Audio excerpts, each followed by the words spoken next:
Em nossa aula anterior, nós falamos sobre a questão de conteúdo e forma.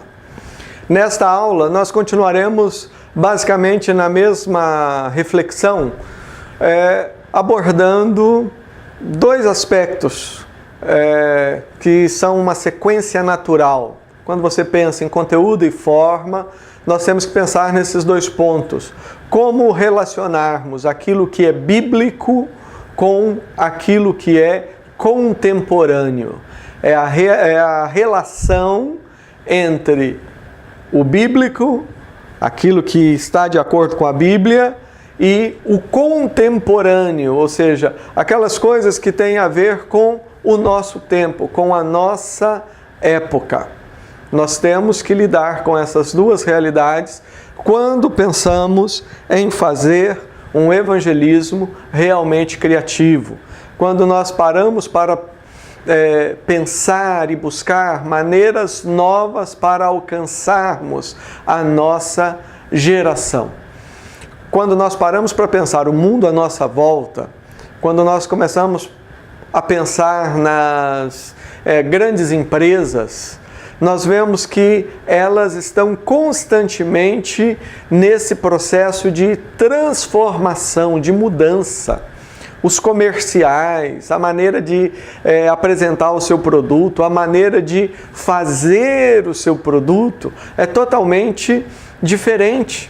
Dias atrás eu assisti um documentário sobre a indústria dos automóveis e houve um momento onde fizeram uma contraposição entre a Ford e a Chrysler, né? Que é uma empresa famosa aqui nos Estados Unidos, nem todos os países têm, mas a Ford é mais conhecida. Então, mostrou primeiramente a mente do Henry Ford, que criou a famosa linha de produção e produziu o seu primeiro modelo, e na mente dele, o que ele tinha era o seguinte: não, isso é o modelo mais prático, mais barato, funciona para todo mundo e nós vamos produzir apenas esse modelo e de apenas uma cor, que era, no caso, o preto. E ele vendeu milhares, creio que o número ultrapassou a casa do 1 milhão de unidades de um mesmo automóvel. O seu concorrente da empresa Chrysler já teve uma outra ideia. Ele disse: olha, nós precisamos dar opções, as pessoas elas precisam ter o seu carro, mas não precisa ser só preto. O carro pode ser laranjado, pode ser azul, branco, a cor que for. E outra coisa que essa empresa inventou, é algo que nos incomoda hoje, é aquela questão de o carro esse ano ele tem um formato, ele tem diferentes modelos, mas no ano que vem eles já mudam o tipo do farol, a cor, detalhes, etc. Isso é uma ferramenta que as empresas usam, para criar nas pessoas a necessidade, para despertar o interesse e tudo mais. Bem, eu não estou aqui querendo dizer que nós vamos pegar as regras do capitalismo e das empresas e aplicar na igreja. Na verdade, o que eu estou colocando aqui é que nós devemos aprender com o mundo à nossa volta. Primeiro, entender que o mundo, a sociedade, ela muda constantemente. E até esse sistema que nos envolve, o sistema de consumo, ele cria necessidades, ele cria novidades. E a maneira dessas empresas não apenas produzirem o seu produto, mas a maneira de apresentá-lo, esta maneira muda constantemente.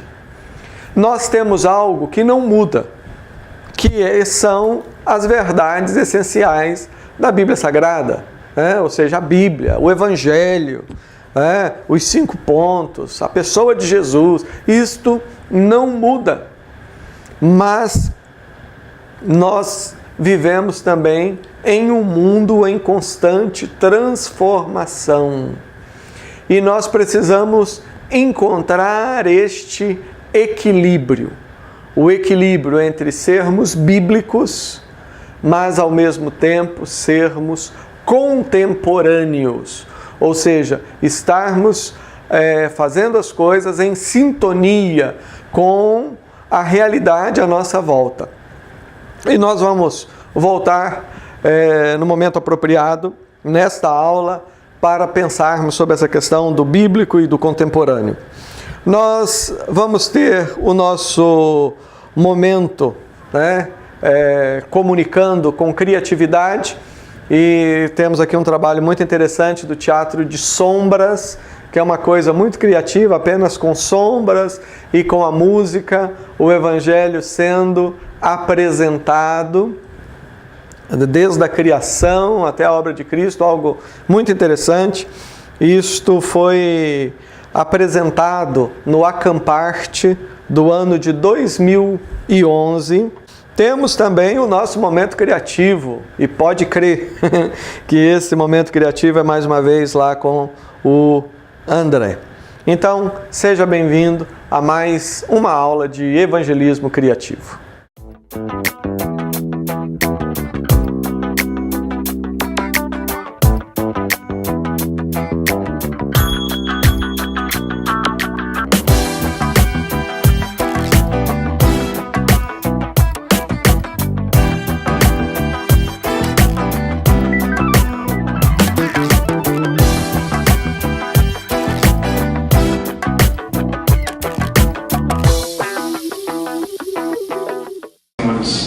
Luz da sombra, com a apresentação Deus está.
Deus está.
Evangelizar de uma forma criativa não é simplesmente uma questão de aprender um método novo, uma coisa nova, um modismo.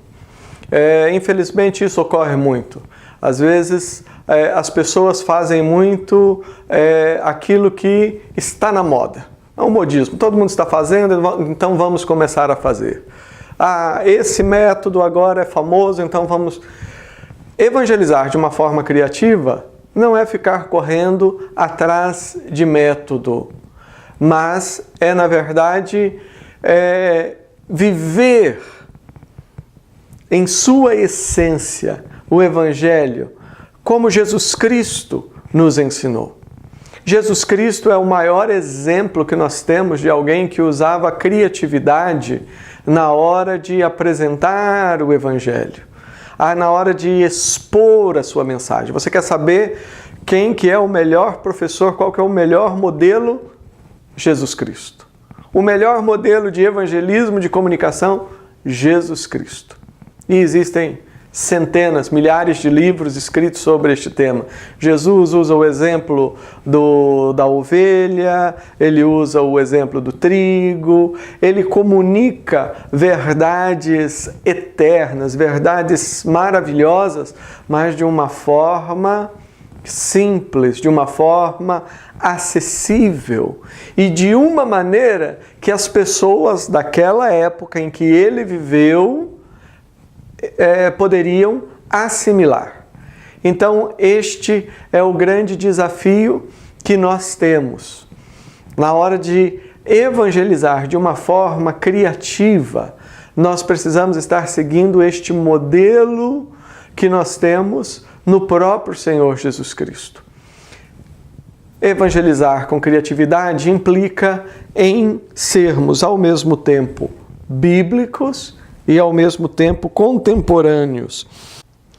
Eu gostaria de ler com você algumas porções da primeira carta do apóstolo Paulo aos Coríntios, que nos faz pensar sobre essa questão do ser bíblico e, ao mesmo tempo, ser contemporâneo.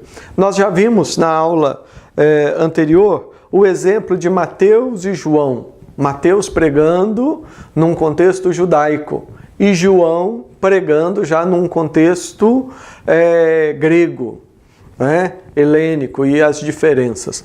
O apóstolo Paulo, ainda que nós temos passagens nas quais você vê Paulo transitando no ambiente judaico, e por isso Paulo faz uso de referências do Antigo Testamento e constrói o seu pensamento em algumas situações assim, nós vemos Paulo também transitando, ou seja, trabalhando no mesmo contexto de João. Paulo, você sabe, foi conhecido como o apóstolo aos gentios, e aqueles que não faziam parte da linhagem, digamos assim, dos israelitas ou dos judeus. Ele foi pregar para os gregos. E em 1 Coríntios nós temos um exemplo disso.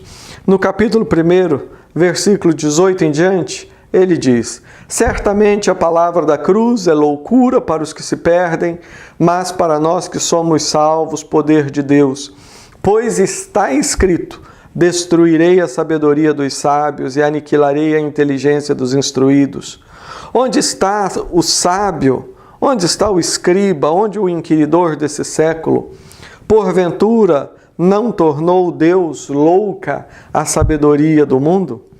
Visto como na sabedoria de Deus o mundo não o conheceu por sua própria sabedoria. Aprouve a Deus salvar os que creem pela loucura da pregação. Porque tanto os judeus pedem sinais, como os gregos buscam sabedoria. Mas nós pregamos a Cristo crucificado, escândalo para os judeus e loucura para os gentios. Mas para os que foram chamados, tanto judeus como gregos, pregamos a Cristo, poder de Deus e sabedoria de Deus, porque a loucura de Deus é mais sábia do que os homens, e a fraqueza de Deus é mais forte do que os homens. No 27 ele diz, olha, pelo contrário, Deus escolheu as coisas loucas do mundo para envergonhar os sábios, e escolheu as fracas do mundo para envergonhar as fortes. E se você puder, eu aconselho a gastar um tempo aqui com esses 2 primeiros capítulos de Coríntios. E o apóstolo Paulo, no capítulo 2, ele continua o seu raciocínio mostrando a sua decisão de apresentar Jesus crucificado. E no capítulo 2 ele diz, olha, quando eu fui ter com vocês, anunciando o testemunho de Deus, eu não fiz com ostentação de linguagem ou de sabedoria, porque decidi nada saber entre vós, senão a Jesus Cristo e este crucificado. E Paulo ele vai discorrendo a respeito da sabedoria de Deus. No capítulo 2 ele fala sobre uma coisa maravilhosa, que para ele como judeu e para os judeus que estavam crendo em Cristo era algo assim maravilhoso, saber que Deus, na verdade, desde o princípio já havia decidido salvar não apenas, logicamente, Israel, mas os gentios também, através da loucura da pregação, através de Cristo. E ele fala a respeito daquilo que o Senhor estava revelando agora à nossa mente, as profundezas do conhecimento de Deus. E o versículo 16 diz, pois quem conheceu a mente do Senhor que o possa instruir, nós temos a mente de Cristo. Você percebeu que eu li apenas algumas partes aqui? Se for querer ver tudo que Paulo tem para nos falar e tudo aquilo que Deus nos fala através de Paulo aqui nesse texto, nós teríamos que fazer uma matéria, como se Deus quiser, faremos um dia uma matéria só sobre o livro de 1 Coríntios, ou 1 e 2, as cartas de Paulo aos Coríntios. Mas para a nossa reflexão aqui sobre a questão do ser bíblico e ao mesmo tempo contemporâneo, é entender que, como o próprio texto diz, Deus nos dá a mente de Cristo através da ação do Espírito Santo. Ou seja, ser verdadeiramente bíblico é estar debaixo da ação do Deus triuno. É o Pai que opera isso em nós através do Espírito Santo e nos dando a mente de Cristo. Você consegue imaginar ou pensar em alguém mais criativo do que Cristo? Você conseguiria pensar? Eu sei que essa pergunta que eu vou fazer é uma pergunta aparentemente tola, mas você consegue pensar em alguém mais criativo do que o Deus Criador? É lógico que não. É por isso que eu falei que é uma pergunta tola. É lógico que não. Deus é o Deus Criador, criou todas as coisas, toda essa diversidade de elementos, natureza, vegetação, animais, tudo que há de belo, Deus criou tudo, cada molécula. Bem, já falamos sobre isso na matéria Deus o Pai. Deus é Criador e Ele, quando Ele nos criou conforme a sua imagem e conforme a sua semelhança. Deus também nos fez criativos. Como é que nós exercitamos a mente de Cristo? Que é o que Paulo diz. Paulo ele fala da nossa salvação e ele diz que nós temos a mente de Cristo. E a pergunta não é como ter a mente, mas é como desenvolver isso que nós já temos. Se você já recebeu Jesus como Salvador, já se rendeu a Ele, Jesus já está morando em você, o Espírito Santo já está morando em você, você já foi selado com o Espírito Santo, você já tem a mente de Cristo. Agora, como é que nós vamos exercitar a mente de Cristo. É à medida em que nós alimentamos a nossa mente com a Bíblia. À medida em que nós aprofundamos o nosso relacionamento com Deus. Quando eu falo alimentar a mente com a Bíblia, é ler a Bíblia, é gastar tempo com ela. Estou acompanhando uma pessoa que está no início de uma caminhada assim muito profunda e linda com Deus, envolvendo lutas e dificuldades. E é uma pessoa que me disse: olha, pastor, eu estou lendo a Bíblia inteira. Pela segunda vez, eu estou lendo a Bíblia, capa a capa. Estou lendo a Bíblia. E eu falei, que coisa maravilhosa. E é uma pessoa que ainda está, como eu disse, na caminhada, no início, sendo discipulado. Mas ele está lendo a Bíblia. Hoje, o que nós vemos? As pessoas querem ser criativas, querem fazer as coisas, mas não querem ler, não querem alimentar a mente com a Bíblia. É mais fácil ir lá no YouTube, ouvir uma mensagem, ouvir uma pessoa, aí você já escolhe, aquela lá eu não gosto, eu gosto dessa. E às vezes a pessoa pega a Bíblia e lê uma porção e parece que fecha e começa a falar aquilo que está na mente. Não, nós precisamos alimentar. Nós precisamos pegar a Bíblia, ler Mateus, Marcos, Lucas, Jesus falando, e precisamos orar e pedir: Jesus, fala comigo, Deus, fala comigo. Deus, habita em mim, vive em mim. É uma oração que nós devemos fazer. Hoje a gente escuta as pessoas falando muito essa história de: não, eu vou comer o melhor dessa terra.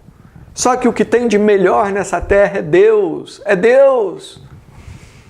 Eu poderia estar vivendo sentado lá no asfalto ou lá no deserto, mas se eu estiver em comunhão com Deus, isto basta.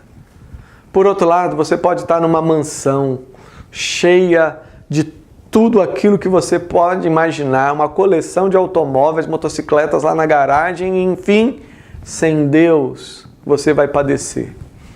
Padecer mesmo em meio a esse paraíso artificial. Nós precisamos ter a mente de Cristo. Precisamos ver aquilo que o Senhor Jesus nos orienta. Mas por que eu estou colocando aqui esse texto de Coríntios? Porque eu acho muito interessante a maneira com que a palavra loucura é usada aqui. Primeiramente, Paulo, quando ele usa a palavra loucura, ele está dizendo que aquilo que Deus faz e a mensagem que ele apresenta aos olhos dos homens parece uma loucura. É por isso que no versículo 25 ele diz: a loucura de Deus é mais sábia que os homens, e a fraqueza de Deus é mais forte do que os homens. Paulo não está chamando Deus de louco. Paulo está falando que, olha, aquilo que os homens acham que é uma loucura, que é uma coisa absurda, isso é mais sábio do que os homens. E aquilo que os homens podem pensar que é uma fraqueza em se tratando de Deus, é na verdade mais forte do que os homens. E quando ele fala de loucura, ele se refere exatamente à mensagem da cruz. Aqui 1 Coríntios 1,18 diz: certamente a palavra da cruz é loucura para os que se perdem, mas para nós que somos salvos, poder de Deus. Olha que exemplo de loucura. A própria cruz, quando você pensa na cruz, e Paulo aqui nos fala, inspirado pelo Espírito Santo, ele nos fala que a própria realidade da cruz é uma loucura. É uma loucura cometida por Deus para demonstrar o seu amor por nós. Repito, não é que Deus seja louco. Isso é uma loucura na perspectiva do homem. Mas é sabedoria de Deus, é Deus ali quitando a nossa dívida. Mas veja a coragem e o grande exemplo que o próprio Deus nos dá, o próprio Pai nos dá, quando Ele envia o Filho para viver a vida perfeita e, por fim, ser pregado em uma cruz, chamar a atenção para si de uma maneira tão forte, de uma maneira tão dolorosa. E a cruz é um exemplo de loucura. Se Jesus Cristo estivesse preocupado em agradar as autoridades, agradar os anciãos, agradar a opinião pública, Ele jamais iria para a cruz. Se Deus tivesse alguma preocupação em agradar a opinião pública, a opinião dos doutores da lei, a opinião dos homens, Ele jamais teria tomado o caminho da cruz. Mas o caminho da cruz era o único caminho. E Deus foi capaz de fazer algo que aparentemente era uma loucura. E Paulo diz, certamente, essa mensagem da cruz é loucura para quem se perde. Mas para nós que somos salvos, é sabedoria de Deus. Jesus não teve, como eu disse, a preocupação de agradar os homens, mas Ele teve a preocupação, mas Ele teve o propósito, digamos assim, de agradar o Pai, de cumprir a vontade do Pai. Ser bíblico na hora de fazer algo criativo implica as duas coisas. Implica, primeiramente, em submissão ao Pai, a Deus. E envolve também esse segundo aspecto, de estar disposto, às vezes, a fazer coisas loucas, aparentemente loucas. Coisas que, às vezes, desafiam a opinião pública, às vezes pode não estar dentro dos parâmetros que as autoridades estão acostumadas a pensar isso ou aquilo. Eu não estou falando para se desrespeitar as autoridades, eu estou falando aqui pensando nesse contexto onde Paulo vivia, onde existia uma elite religiosa que ditava e dizia, olha, tem que ser assim, tem que ser assim. E foi essa elite religiosa que jogou Jesus para a cruz. E muitas vezes nós, e eu me incluo no meio, nos tornamos uma elite religiosa que ficamos tentando tapar a boca e tapar a criatividade das pessoas, tapar a boca de jovens e de pessoas tão criativas que estão com seu coração queimando por amor a Jesus. Esse calor que muitas vezes já foi embora há muito tempo daqueles que hoje já conhecem tanto e já tem tantas referências bíblicas na mente e já tem cargos e tem títulos e tem poder e tem isso, tem aquilo, mas perderam a chama do primeiro amor. Para fazer um evangelismo realmente criativo, nós precisamos encarnar a loucura da pregação, a loucura da cruz. E é lá no versículo 27, que no 26 e 27, Paulo diz, irmãos, reparai, pois na vossa vocação, visto que não foram chamados muitos sábios segundo a carne, nem muitos poderosos, nem muitos de nobre nascimento. Pelo contrário, Deus escolheu as coisas loucas do mundo para envergonhar os sábios, e escolheu as coisas fracas do mundo para envergonhar as fortes. Que coisa tremenda quando eu olho para esse texto e vejo Deus escolheu as coisas loucas.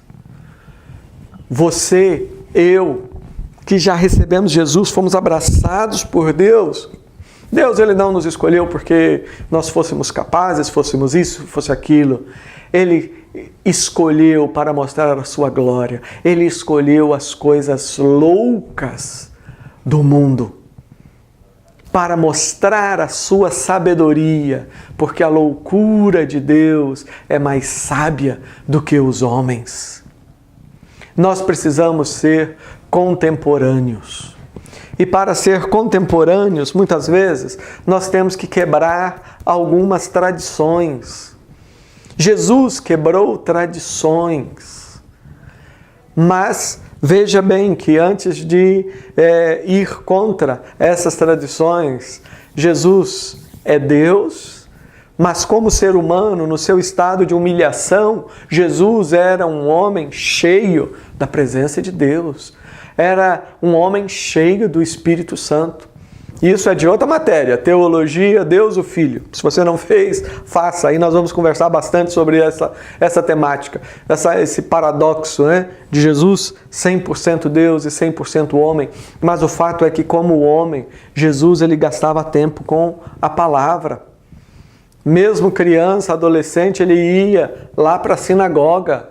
Tanto é que aos 13 anos ele já conhecia da lei o suficiente para conversar com os doutores.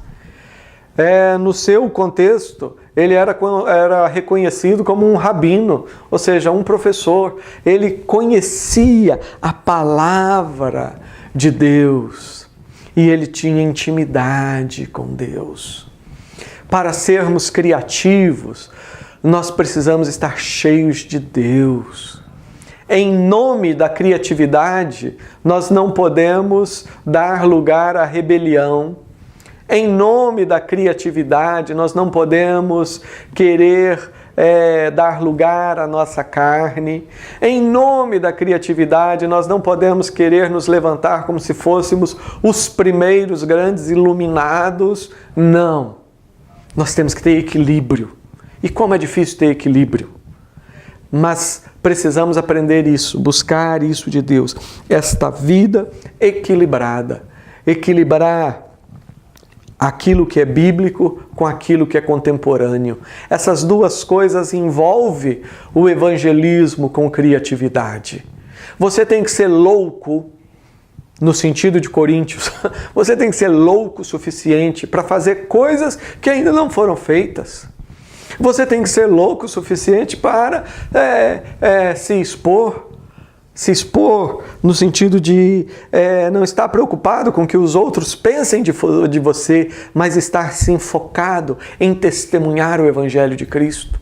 Nós temos apresentado alguns exemplos de vídeos, e se você for no YouTube, você vai encontrar muita coisa boa lá. Nós temos exemplos de pessoas fazendo evangelização no semáforo, no meio da rua, como clowns. Nós temos exemplo de pessoas subindo na mesa do shopping center para falar de Jesus e algumas coisas bem diferentes. Nós precisamos ser criativos, precisamos ser audaciosos, mas precisamos de uma vida cheia da presença de Deus. Precisamos de uma vida cheia da presença do Pai, para que assim nós consigamos ter este equilíbrio na nossa vida. Termos este equilíbrio, sermos bíblicos. A ideia pode parecer maravilhosa, mas se ela fere algum princípio das Escrituras, então ela já não é tão maravilhosa assim. Temos que fazer os ajustes necessários.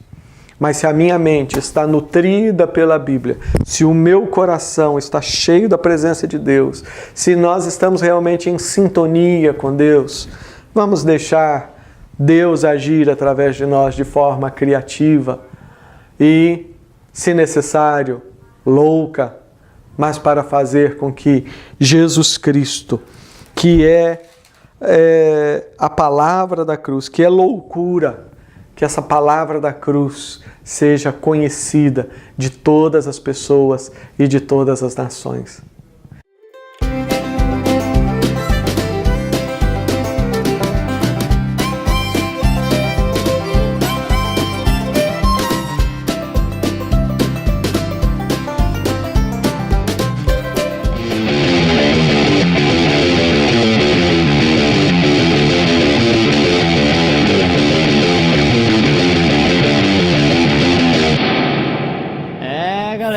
pensaram que no episódio de hoje eu ia ensinar a evangelizar usando uma guitarra ou então usando o rock, mas não é isso não.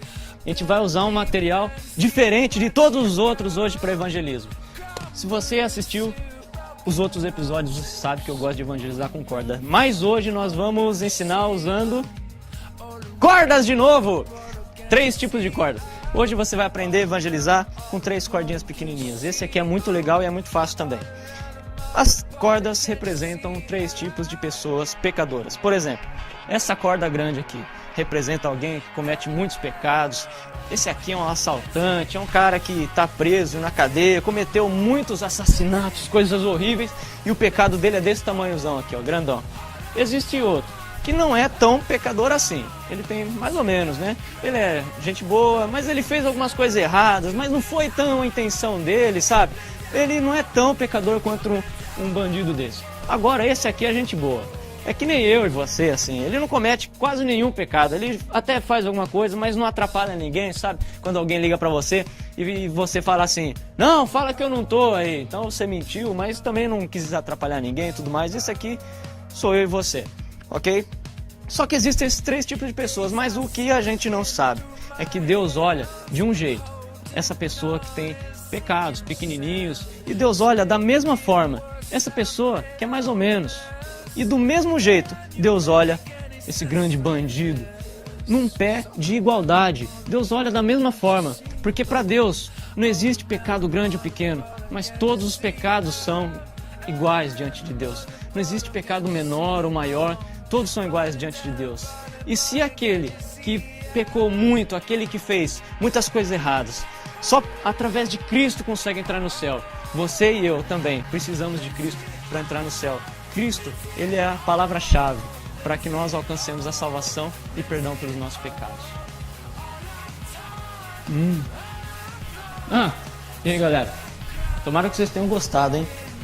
Agora eu vou explicar o segredo desse truque, que é muito simples. Opa, peraí que eu tô mastigando. Beleza. Galera, as 3 cordas são cordas normais, uma pequena, uma média e uma grande, ok? O segredo tá em quando eu coloco elas aqui pra cima, aqui assim. Quando eu vou falando que Deus olha pro pecado pequeno, eu pego a corda pequena e coloco do lado da grande aqui, ó. Só que eu inverto as duas aqui, ó. Eu deixo um laço aqui, tá vendo? Eu deixo elas invertidas. É a única coisa de diferente. Depois eu pego a média, ponho aqui na frente, normal. E pego a grande, ponho aqui na frente, normal. Eu falo que Deus olha num pé de igualdade os 3 tipos de pecado, porque para Deus não existe pecado grande, médio ou pequeno. Eu seguro as 3 primeiras e puxo as outras 3, ó, para baixo. Olha o que acontece. Os 3 pecados ficam iguais, tá vendo? A pequena, ela fica enroscada junto com a média e as duas juntas ficam do tamanho da corda grande. É muito fácil, muito simples. Espero que vocês usem tudo isso para evangelizar os seus amigos. E fique esperto que tem mais, viu? 2 aulas nós reservamos exatamente para pensar nesse aspecto, nesses 2 aspectos que são tão importantes quando a gente fala de criatividade. Porque para ser criativo nós precisamos ser ousados. Ser criativo significa produzir algo novo. E as pessoas preferem não correr riscos, elas preferem simplesmente ir repetindo. E às vezes vão repetindo e não se dão conta de que o mundo está mudando e que o contexto é outro. Então, quando nós pensamos em fazer algo criativo, nós temos que considerar esses 2 aspectos, essas 2 relações que nós vimos nesta aula e na anterior. A questão de conteúdo e forma. Quanto ao conteúdo, não podemos abrir mão dele. É o conteúdo das Escrituras, é o próprio Deus, são os princípios fundamentais do Evangelho, dos quais já falamos. Quanto à forma, nós temos liberdade de usar todas as formas necessárias, desde que elas não venham a ferir os princípios da palavra de Deus. Então, nós vimos o exemplo de Mateus e João. E nessa aula nós voltamos a mesma temática, mas agora pensando um pouquinho a partir de Coríntios sobre essa questão. Para ser criativo, a gente precisa ser bíblico. Quando eu falo de conteúdo, eu estou falando também de ser bíblico. É a palavra de Deus, mas ao mesmo tempo contemporâneo, falar de uma maneira que atinja as pessoas ao meu redor, nem que para isso tenhamos que cometer algumas loucuras. E aí um abraço para os loucos por Jesus. Que Deus realmente esteja levantando aí uma geração que seja louca, biblicamente louca por Jesus Cristo, ao ponto de dar a própria vida e colocar os próprios talentos e viver apaixonado por esse ideal de fazer o Evangelho, a mensagem ser conhecida em todas as partes, de todas as maneiras, em todas as nações, para a honra e glória do Senhor nosso Deus.